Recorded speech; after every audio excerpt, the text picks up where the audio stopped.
Telugu Desam party ఒక కుటుంబ తరహా పార్టీ. వాళ్ళ పార్టీ కార్యాలయానికి వెళ్తే ఇవాల్టికి కూడా టిఫిను, భోజనాలు, సాయంత్రం పూట్ల భోజనాలు ఇవన్నీ ఉంటాయి. వాళ్ళ క్యాంటీన్ ఉంటుంది. స్లిప్ ఇస్తారు, ఆడికి వెళ్ళి తిని రావచ్చు. అలాగే వాళ్ళు ఏ ప్రోగ్రాం పెట్టా ఫస్ట్ ప్రయారిటీ ఫుడ్డు, ఇతర ఫెసిలిటీస్ మీద కాన్సన్ట్రేట్ చేస్తారు. మహానాడు అంతే.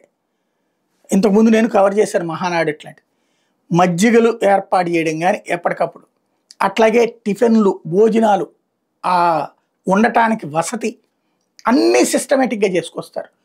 ఎస్పెషల్లీ వేలాది మందితో వంటలు ఏర్పాటు చేస్తారు. ఇప్పుడు దాదాపుగా 1500-2000 మంది వంట వాళ్ళు, 1000 మంది దాకా సప్లై చేసేటటువంటి వాళ్ళు.